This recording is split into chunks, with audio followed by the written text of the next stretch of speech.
Good afternoon, everyone. My name is James Stevenson, and today we'll be interviewing Major General William Throsby Bridges, all the way over from Gallipoli, where he is currently fighting for our country in World War I. So, William, could you tell me a bit about your childhood in the United Kingdom and what led you come to Australia? February 1861 to William Wilson Somerset Bridges and Mary Hill in Greenock. My early schooling was at Ryde on the Isle of Wight, and from 1871 I attended the Royal Naval School in London.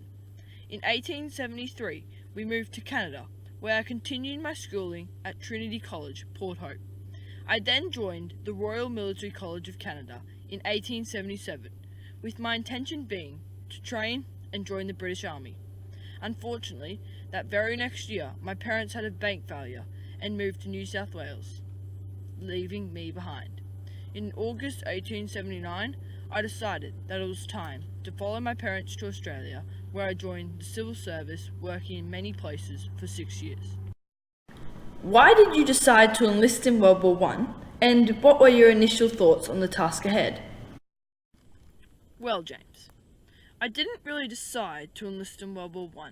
I was already assigned to command the 1st Australian Imperial Force when World War I broke out on the 28th of July 1914, but I officially enlisted on the 15th of August 1914. At that time, not many people knew what we were going into, and my initial thoughts on the task ahead were that the planned landing at Anzac Cove didn't sound safe enough due to my previous experience at war. Have you had any other experience in war prior to World War I, William? And if so, where have you served? Well, previously, before World War I had experience in another war known as the South African War, or the Boer War, where I volunteered for service. I fought in this war with Britain against the Boers and the Orange Free State, where our goal was to gain political rights for non-Boers and to gain a greater great power status. Although the war finished on the 31st of May 1902, I was evacuated with enteric fever in 1900. What training have you been involved in throughout your career? Throughout my career, I have attended the School of Gunnery at Middlehead in 1886, where I completed a course which qualified me as an instructor of gunnery, and I was then promoted to captain in 1890. I then attended more gunnery courses in England, which I passed all with distinctions, and returned to Australia in 1893 and took the role of chief instructor at the School of Gunnery and the artillery firemaster of the colony. Later in my career, when we arrived in Egypt on the 30th of November 1914, I had noticed that my troops had disciplinary problems, so I set up a training camp to rectify these issues. What key positions have you held in the Australian military over your amazing career so far? I have held many key positions in the Australian military so far in my career. In 1902, I became the Assistant Quartermaster to Major General Hutton's headquarters, and I oversaw military intelligence, the organisation of forces, and development of defence plans. With those roles held for 3 years, I was then promoted to the Chief of the Intelligence Board in 1905. In 1909, I became Australia's first Chief of the General Staff, and the next year I was tasked with founding Australia's first military college, the Royal Military College at Duntroon. I then remained in that position until 1914, where I became the Inspector General of the Army Forces. During your career, what ranks have you held in terms of commissioned officer ranks, and what has your job been in those positions? Well, throughout my career, I've been promoted to Lieutenant Colonel in 1902, and my role was to command units of up to 650 soldiers and look after the overall operational effectiveness of my unit in terms of military capability, welfare, and general discipline.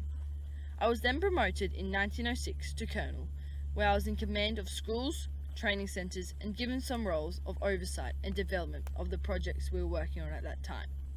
The rank that I currently hold is Major General, and I was promoted to this role in 1914 when I took command of the 1st Australian Imperial Force. In this role, I am in command of 15,000 to 20,000 troops, and I hold senior executive appointments within the Department of Defence. What other ranks have you held throughout your time so far in the armed forces relating to the aspects of inspection and staff? I was promoted to the Chief of the Australian General Staff on the 1st of January 1909, where I was responsible for commanding the entire Army and reporting directly to the Secretary of the Army for all Army matters. I also had to assist the Secretary's Affairs Department, which involved presenting and reinforcing Army policies, projections and plans. I held this post for 3 months until I relinquished it to move to England, where I took the position of the Australian representative on the Imperial General Staff. What is your opinion on the living conditions at the moment in Anzac Cove in relation to the food, supply of water and disease? In my opinion, the living conditions in the trenches at the moment is definitely not the greatest. The food in the trenches is rationed, it lacks protein, most of the meats are canned, and the biscuits are usually tacky and stale. Not only does the food lack in variety, this horrible food is very detrimental to the morale and psychological well-being of the soldiers. The Gallipoli gallop is a common disease which spreads extremely fast through these trenches due to the unsanitary environment that the troops are living in at the moment. The troops have no bathing facilities and our men are suffering from dehydration as small amounts of water are allowed each day, and the usual drink is only strong black tea. Do you believe that there are any psychological effects affecting your troops in the trenches at the moment? And if so, what would they be? My fellow troops in the trenches now are constantly suffering from loud noises, which are increasing their levels of stress. Some are having hearing impairment problems, and a lot are suffering from lack of sleep. Not only are they suffering from the constant noise in the trenches, but the fear of dying and anxiety is always on their mind. The constant loss of brothers, friends, and other comrades that are lost daily really affects the troops' thoughts when they are at the front line. Many young troops are now experiencing homesickness and are showing signs of mental, physical, and emotional injuries. Now, William, I've heard that you're going to inspect 2 of your officers' headquarters soon to check their defences. Getting there can be very dangerous, I've been told. How do you feel about this? Well, James, yes, it can be very dangerous getting to these headquarters, but I have to ensure that the headquarters defences are in perfect working order in case of an attack. I need to get across multiple dangerous sections that have an extremely high sniper activity. In order to get there, I must also get through the Monash Valley, which has an extremely complex landscape and is hard to find cover. Although it may be risky, my call to duty is paramount and overrides any dangers that I may face in carrying out this duty. Thank you, William. That's all we've got time for today. Thanks for giving us this time to interview you, and good luck in your upcoming mission. Good night, everyone. See you all tomorrow night at 6.